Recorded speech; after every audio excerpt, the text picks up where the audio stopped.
the jungles of Vietnam was not only instrumental in bringing peace into a very, very contentious conflict, but it's what you did afterwards when you came home. The businesses that you built and the army that you rebuilt. The army that I grew up in that saw its success in Desert Shield and Desert Storm in Iraq and Afghanistan. It could not have been done without your leadership and your tenacity. We have another special group with us tonight. Will our Gold Star family members also please stand?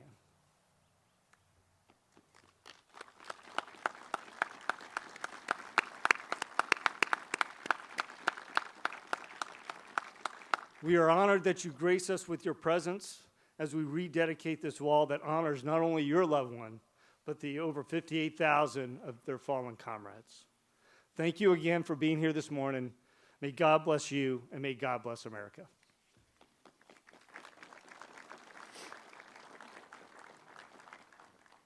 Ladies and gentlemen, please welcome the President Emeritus of the National Infantry Museum Foundation, Colonel Retired Greg Camp.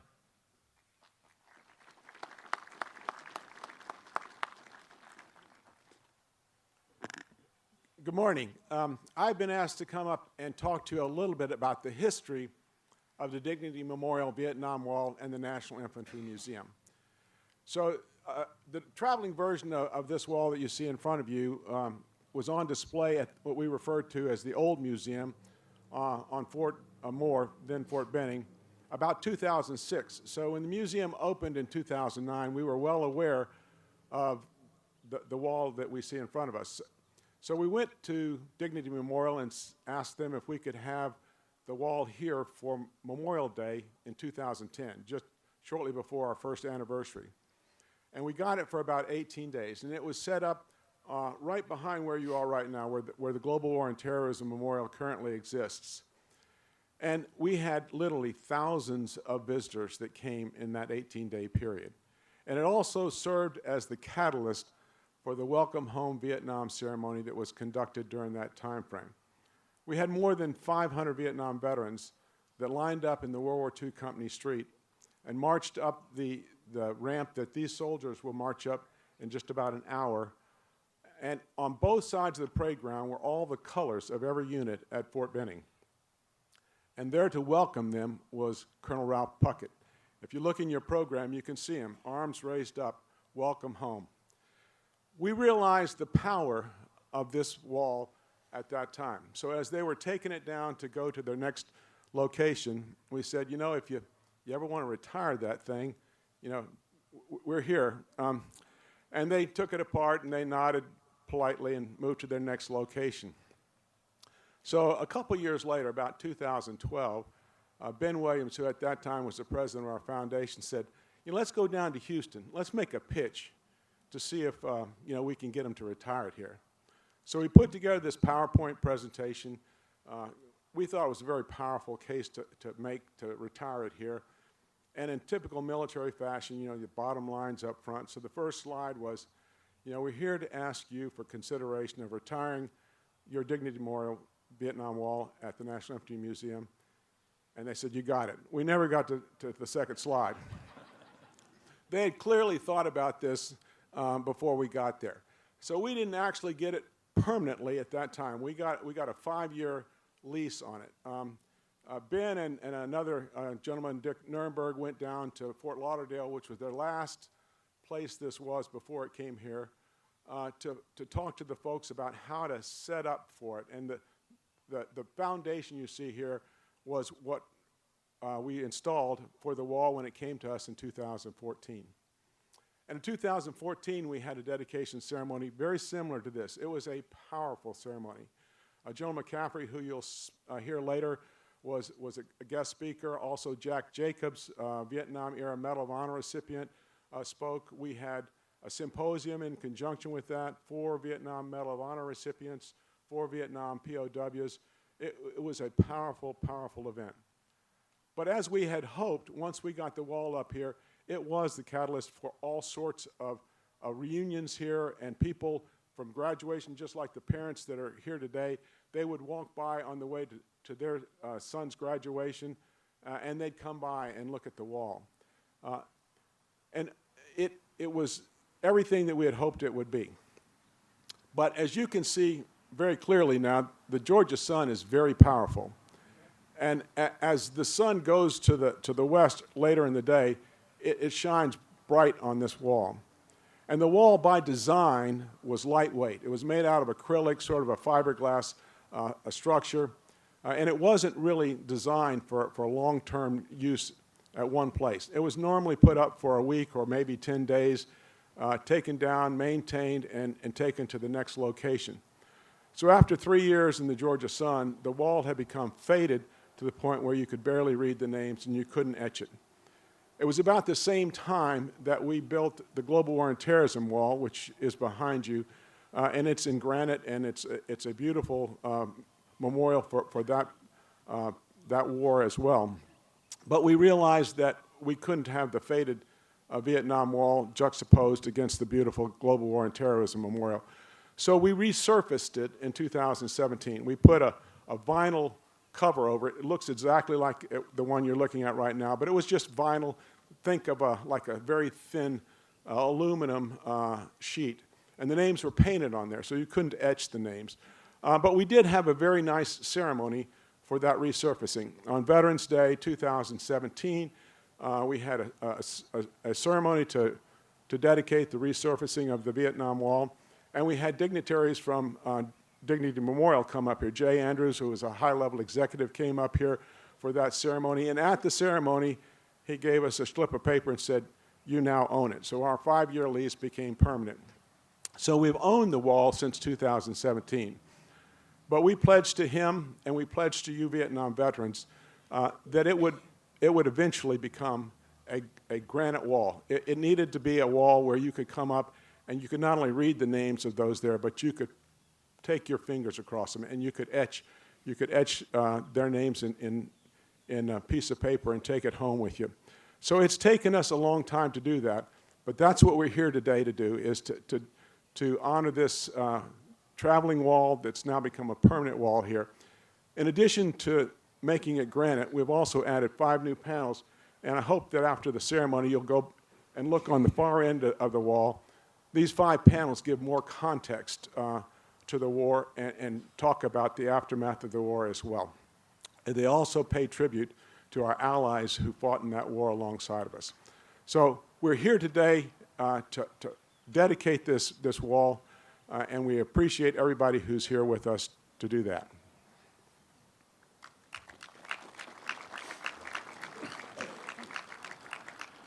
Ladies and gentlemen, please welcome the Director of Community Engagement and Social Impact for Dignity Memorial, Mrs. Sapna Homan.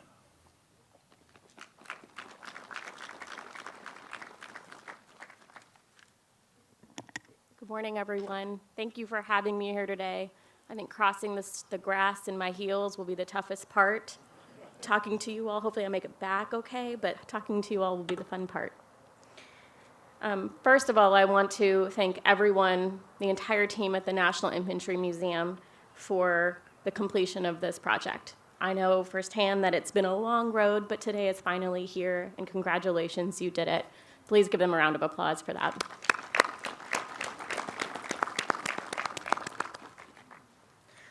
So, as I was introduced by our wonderful MC, my name's Sapna Homan. I'm the Director of Community Engagement and Social Impact at Dignity Memorial at our home office based in Houston. As the largest provider of funeral, cremation, and cemetery services in North America, we have over 1,900 locations and more than 24,000 associates across the United States, Canada, and Puerto Rico. The Dignity Memorial Vietnam Wall was started as a way for our company to pay tribute to the more than 58,000 service members that gave the ultimate sacrifice in Vietnam. It's a way to honor and remember those like my husband's great uncle, Sergeant Larry Homan, who was killed in action in December 1961 at only 21 years old. From 1990 to 2013, the wall traveled across the country, visiting cities from Sacramento, California, to Arlington, Texas, to Buffalo, New York, and of course, Columbus, Georgia. It provided a way for people who couldn't make it to DC to see the Veterans Memorial so that they had an opportunity to reflect on the sacrifice that those veterans made. My husband and I were lucky enough to be able to travel to DC and visit the memorial in 2018, and we found his great uncle's name on the wall. Of course, we'd never met Uncle Larry, but we'd heard stories about him from our family, about his service and his sacrifice. The most obvious being his life, but also the future and what could have been with his wife and his unborn son. And seeing his name on the wall, which, by the way, is right behind that podium on panel 15W, I found it already. Seeing his name on the wall, it made it feel real. It made it feel tangible. It was a way for us to solidify our understanding that this family member we'd never met had made the ultimate sacrifice so that we could have the freedoms that we do today, just like all of these other individuals whose names are on the wall. It brought our family peace and healing and comfort, and that's why we created the Dignity Memorial Vietnam Wall, to bring that peace, healing, and comfort to all of those who aren't fortunate enough to travel to DC to see the full-scale memorial, and to ensure that we never forget the people that gave their lives in service to our country. And I'll be honest, I was quite young in 1990, so I had to do some research for this on why we created the wall. And in my research, I learned something that maybe some of you may not know. But if you look at the wall right now, you can see beyond the names your own reflection.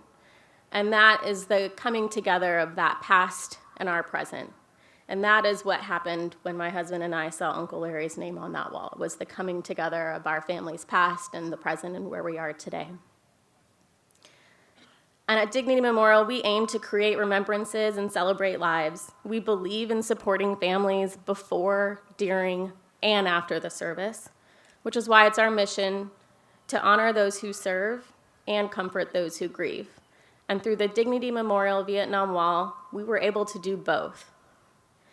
And though the wall is not traveling anymore and it's permanently here at the National Infantry Museum, we still continue to support our veterans through the Dignity Memorial Homeless Veterans Burial Program, which provides eligible homeless and indigent veterans with a full burial ceremony with military honors, and through educational materials and seminars on veteran benefits, as well as discounts for members of select veteran service organizations.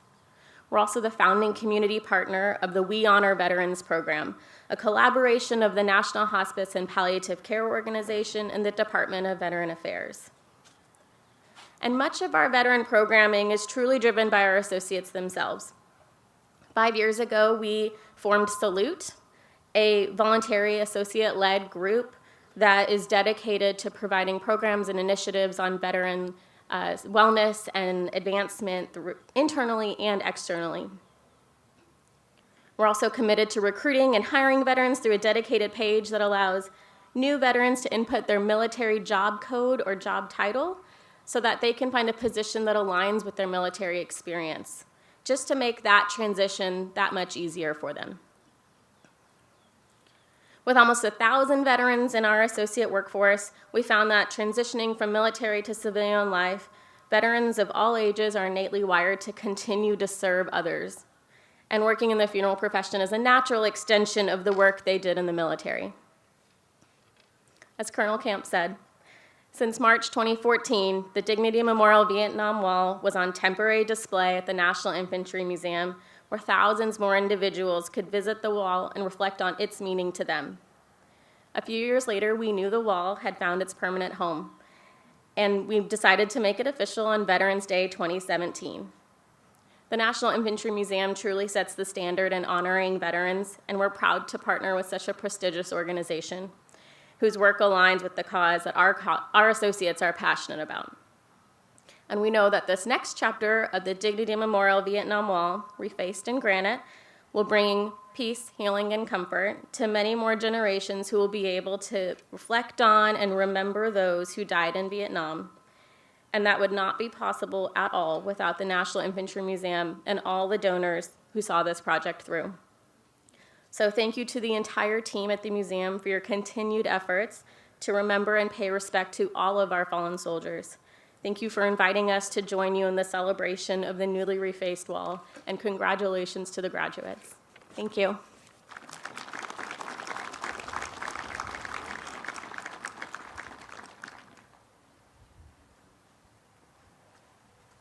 Satna, thank you, and thank you to the Dignity team for making the trek from Houston to be with here. We truly, truly appreciate it. I have the distinct honor of introducing our guest speaker this morning. General Barry McCaffrey is not a stranger to Fort Moore, formerly Fort Benning, having served here numerous times.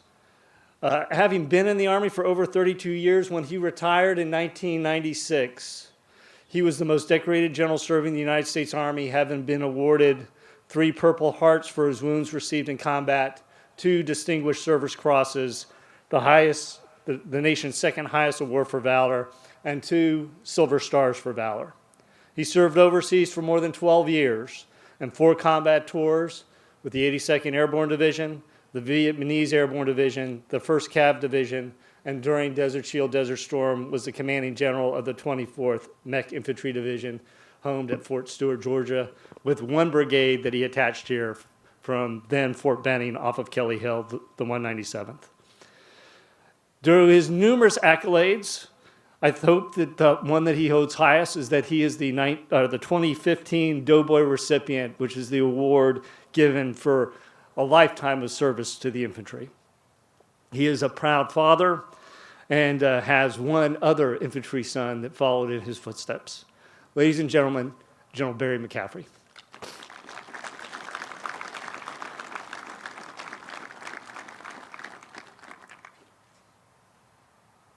I always like these introductions, and I tell people it's the second best intro I ever got. My son, Sean McCaffrey, Colonel of Infantry, retired, is here. He was asked to introduce me at the Command and General Staff College. He was a student there. He tried to get out of it. He cried, he sniveled, and called me, and I told him, shut up and do what you're told. So he stumbles out on stage, and he painfully reads through every word in my long bio. And in which he says, Harvey said, I want you to know that I've worked for this great man for more than 21 years, primarily in the areas of lawn and automotive maintenance. Oh, the dads will appreciate that. The drill sergeants near at hand, can you get these soldiers to fall out and stand at ease with their hands out there? I've found that recruit companies and OCS units won't pay any attention to an old guy at a podium. Well, if the drill sergeants are here, have them fall out and stand normally. I've had people die during my speeches, but I didn't want the soldiers taking a dive. Good. So welcome to the Army, all of you. I'm going to look forward to that graduation ceremony. And life will be a great adventure for you going forward. Look, let me start by just saying it's a great honor to be here, to join the Vietnam veterans in particular. Pete Jones, our CEO and president, Colonel Andy Redmond, Command Sergeant Major Chris Lewis. A lot of other people have provided leadership for some 20 years that we've been working to put together this magnificent facility. Greg Camp, thanks to your leadership throughout, and Ben Williams, who taught us how to handle money. We were slow learners. Jim Weaver isn't here from Texas, but he flew up and he had a Ranger son and said, I'm going to tell you, you can't fund a $120 million museum by selling bricks at $5 a piece. He'd been a great help. Ed Burba wasn't able to be here today, retired 4-star. I worked for him in the Army here at Benning. Carl Savory, thanks to your talk last night. What a great set of remarks those were. I really appreciated you showing up to make those comments. And my son, Sean, obviously, who's here with 3 combat tours in Iraq and Afghanistan, the Desert Storm campaign, and then a couple of tours in Afghanistan with the 82nd Airborne and the command team over there. The most important group here for me today is my company. Would you stand up, please, the Vietnam veterans of B Company, 2nd Battalion, 7th Cavalry, 6869.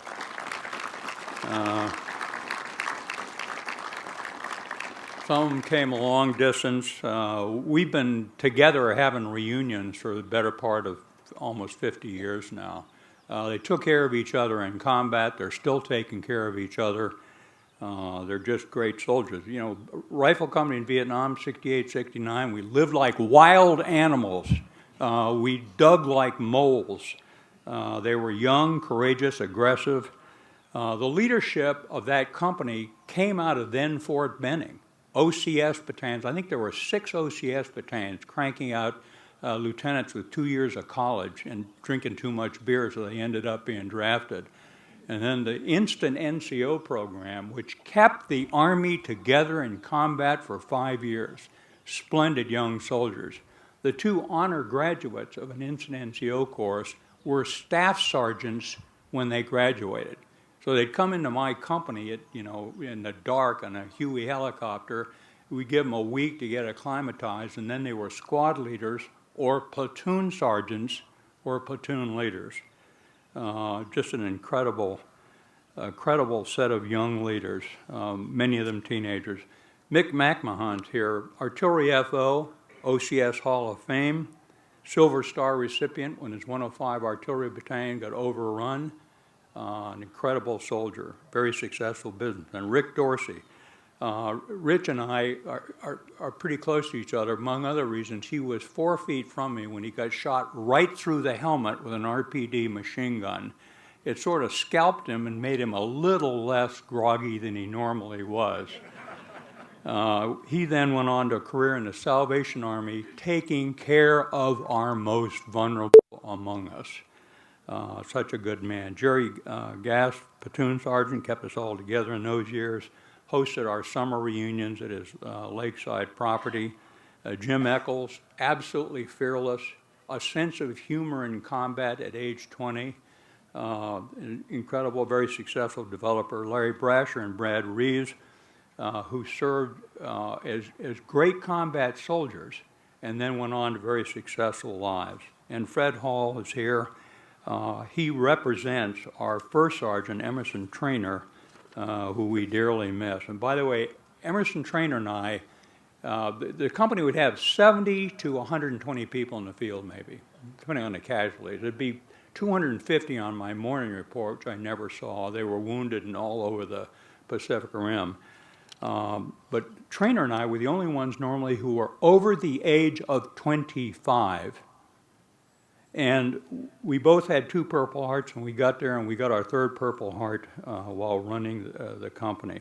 Emerson had been a private in B Company, 2nd of the 7th Cavalry in Korea, and had been badly wounded and medevaced out through Japan. Quite an experience, typical of the time, the big war, 500,000 troops in country. Thank God for Army aviation. The attack helicopters, the lift assets, the medevac, particularly in the 1st Cavalry Division, they would come in and get you at any cost, winch you out through the jungle, surgical units a half hour away, simply incredible. U.S. Air Force, 500-pound high-drag bombs, napalm, they'd come in at 100 feet and get the NVA office. And by the way, normally we were fighting NVA. Sharp, young, courageous soldiers, fresh, short haircuts, shiny weapons, brand new uniforms, extremely well led, very tough troops. But that and the U.S. Army artillery gave me a feeling that no one could ever overrun the company if we had our act together.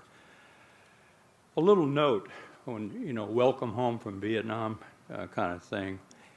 87% of the country now holds Vietnam veterans in high regard, as they should. 2.6 million of us served in the war zone. The height of the war, around 500,000 people. The 1995 census now, get this number, 2.6 million served in country. The 95 census, 9.5 million claimed they served. The 2000 census, 13.8 million claimed they served.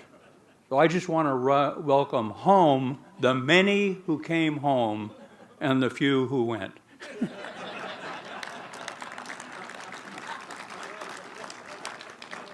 I always love those stories.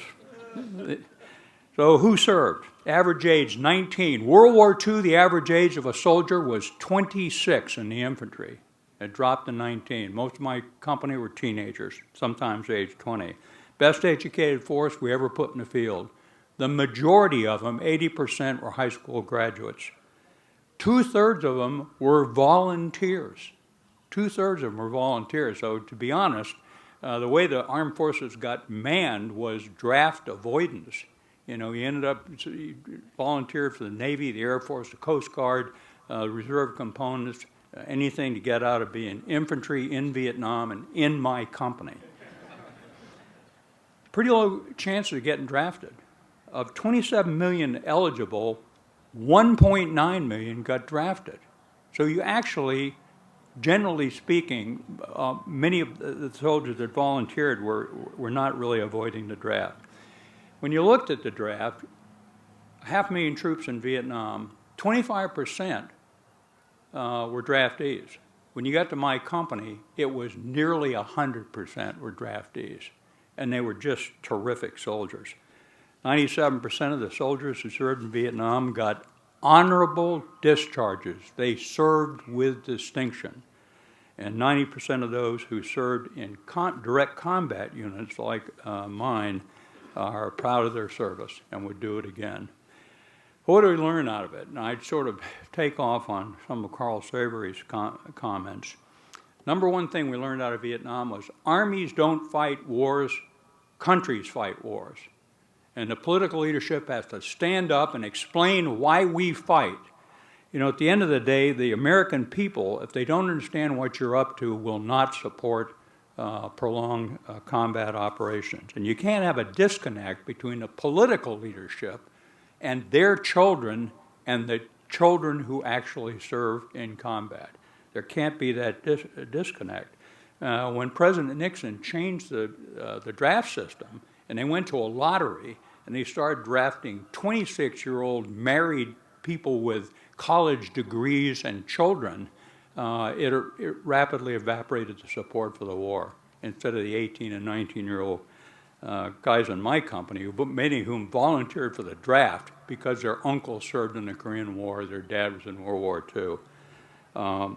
We also learned that at the end of the day, the media, Hollywood, and academia can dominate the perceptions of war.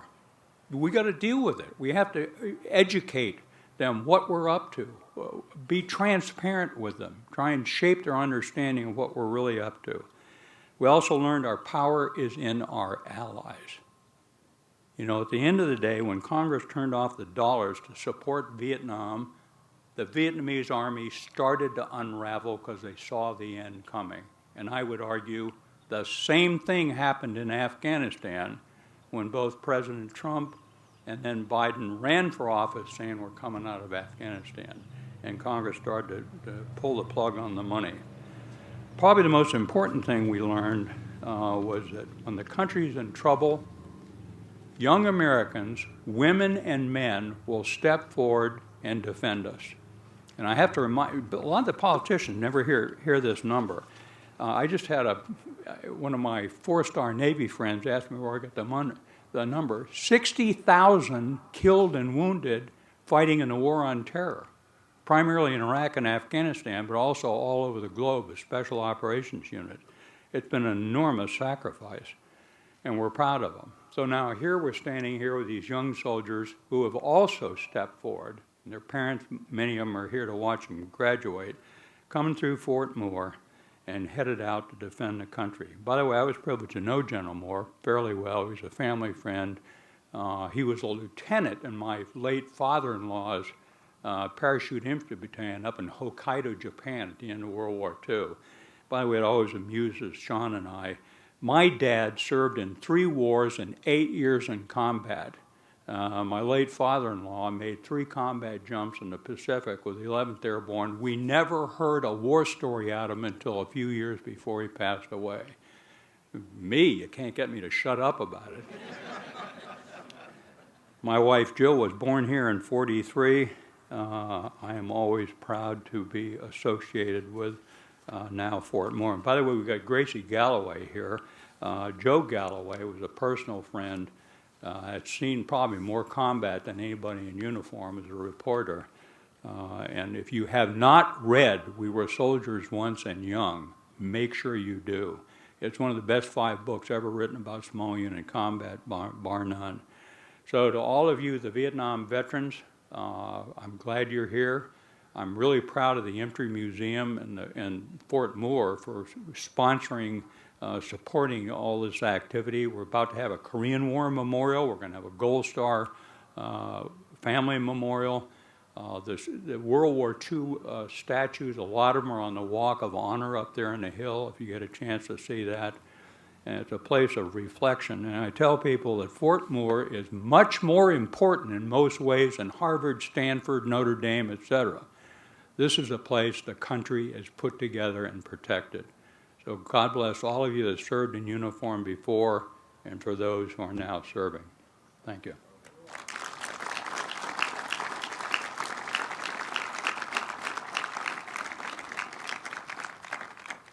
Ladies and gentlemen, please rise as members of the Marine Corps League place a wreath at the center of the Vietnam Memorial Wall in remembrance of the fallen from the Vietnam War, and remain standing for the playing of taps.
Ladies and gentlemen, please take your seats. Ladies and gentlemen, this concludes today's ceremony. We thank you for attending, and we just ask you to remain seated until the soldiers from Echo Company 254 have left the site here and are back on the ready line out in the parade field.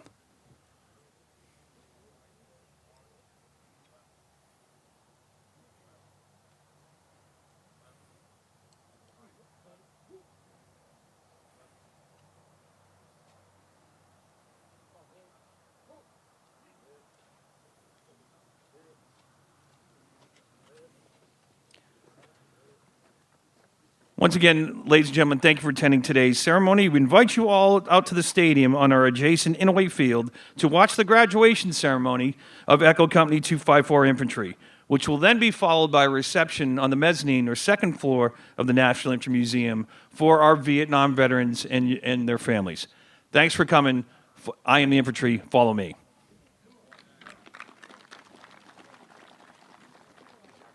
Thanks, man.